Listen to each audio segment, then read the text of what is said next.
Good evening. Some pet owners say the state agency supposed to protect our animals isn't doing its job. Yeah, the agency says it's doing its best with the money and manpower it has. Our live team coverage of the day's news continues tonight, starting with Hagit Lamore's ITeam investigation into the Ohio Veterinary Medical Licensing Board. Hagit? Well, we heard from people whose dogs died or were seriously injured and who reached out to the Ohio agency they hoped would investigate the vets or clinics they felt were responsible. Not one got a hearing. So we asked the Vet Licensing Board for public records to see how many complaints it investigates every year in Ohio's 88 counties. Can we do it? Yeah, it's good.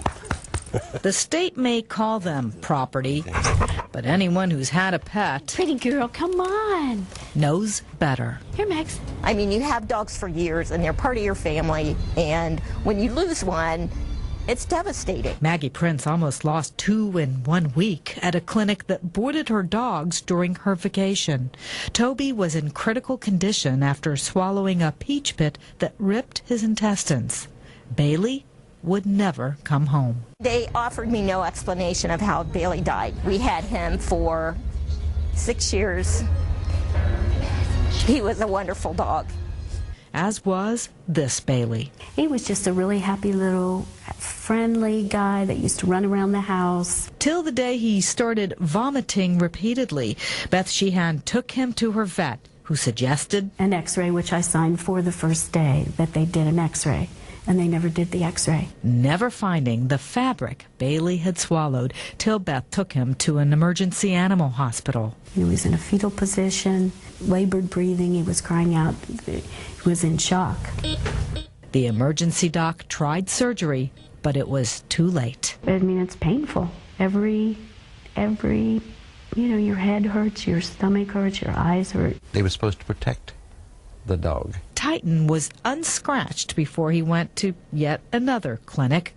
This is how he came home. Scrimmage, just like, Daddy, I'm glad you're here. It was horrible. The clinic said he hurt himself after getting loose, but another vet told Steve Rubel, no way. These are severe dog bites. Words really don't describe it. 4 dogs, 2 deaths, 2 serious injuries, one common thread. I complained to the state. I wrote them a letter. The Ohio Veterinary Medical Licensing Board. I was hoping at least for a hearing, face-to-face hearing. None got one. The state agency responsible for the oversight of veterinary caregivers sent each a letter saying no violation. How they come up with that is totally amazing to me. Even a person that's not a dog lover would know better than that. And these people are supposed to be watching over these veterinarians? I don't think so. I don't think so at all. What kind of investigation do you think they really conducted? I don't think they conducted much of one.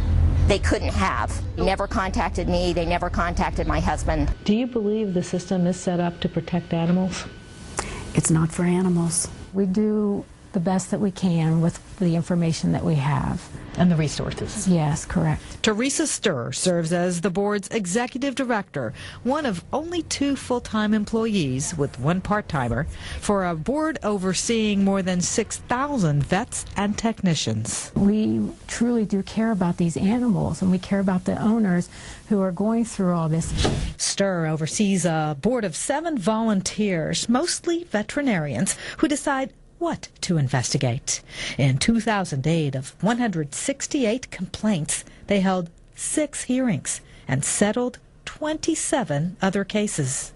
Last year, 145 complaints yielded only 1 hearing and 6 settlements. What does it take to get a hearing in a case like this? We have to have a very solid case to go forward, because these individuals, these veterinarians, then can come back and sue us. Money talks for an agency that operates on about $320,000 a year, including all investigations it pays the Agriculture Department to conduct. We do settle a lot of cases. It saves the board some money, time and resources. Does the budget come into consideration when authorizing investigations? Maybe we do a little bit. take the cost of an investigation into consideration. They are not doing their job. I think they do a good job. Dr. Bo Williamson is the president of the Cincinnati Veterinary Medical Association. How's Arno today? And a vet for almost 30 years. I take it personally when I think that someone in my profession is not doing a good job. He says the vet board in Columbus does the same. My understanding is when they investigate those, they do a very thorough job. Well, based on my experience, I'd say it's pretty poor. I'm a former teacher, so I think I'd give it an F. Do you understand why some of these owners are frustrated? I can appreciate exactly, because they're not there to hear the board's discussion. But you're the executive director. Right. Of the I have no say-so in their decision. No say-so in how those 7 volunteers choose to spend the meager investigative dollars they have. Sit. Sheehan, like the others in this story, has brought new life into her home. Oh, what a good girl. But Meggie can't replace the golden boy who died too soon. I do miss Bailey very much. You take in an animal like a child, and they connect to you. Beth Sheehan is suing her vets. That's very rare because as property, damages are limited. Most attorneys won't touch these cases. Now, when the vet board does act, it can yank a vet's license and fine up to $1,000. The longest suspension we found, though, on the board site was 18 months. So where could the agency get more money for more investigations? From itself. The state takes half of the fees the board collects away from the agency to the General Revenue Fund, paying all kinds of programs, Tanya. We had no idea. Thanks for telling us about this. Thank you, Hagit. Wall Street today had many people